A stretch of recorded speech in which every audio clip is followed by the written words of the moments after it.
Zamonlar keladiki, dindan gapirsangiz odamlar hayron bo'lishadi. Yig'ishtir bunday gaplarni deydi. Din bilan shug'ullansangiz hayron bo'lishadi. Sizga rahmi keladi ular. Bechoralarni qaradi. Biz zamonimiz shuncha taraqqiyot qilgan, biz undan bundan bahs qilyapmiz, bu bechoralarni qala deb o'zlaricha sizga rahmi keladi. Degan o'p qolasiz. Fatuba lil g'uraba. Lekin masalaning haqiqati bu johillarning o'ylaganidek emas. Din g'arib bo'lgan holatda dinni mahkam ushlaganlar, albatta ular ham g'arib bo'lishadi. Payg'ambarimiz alayhisalom aytayaptilarki, g'ariblarga jannat bo'lsin deyaptilar.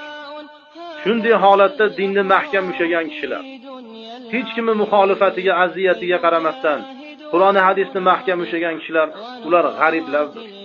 Ular o'zini uyida, mahallasida, hech aqrabosining ichida, odamlarning o'rtasida, shaharning ichida boshqalarga begonadek bo'lib qolgan. Boshqalar uni tushunmaydi. U o'zini dardini ularga tushuntira olmaydi. Chunki dunyo qarash boshqa. Boshqalar dunyoni quli bo'lib qolgan. Mol va davlatning quli bo'lgan. Abdud dirham bo'lib qolgan, abdud dinor bo'lgan. Oltin kumushning quli bo'lib qolgan ular. Ammo bu esa Allohning quli. Bu din uchun xizmat qilmoqchi. Bu Allohning kalimasini oliy qilmoqchi. Bu odam Qur'on hadisni tadbiq qilmoqchi. Bu insonlar ichiga go'zallikni tarqatmoqchi. Hamma bunga hayron bo'ladi. Din g'arib bo'ladi. Mana shu g'ariblarga jannat bo'lsin deyapti.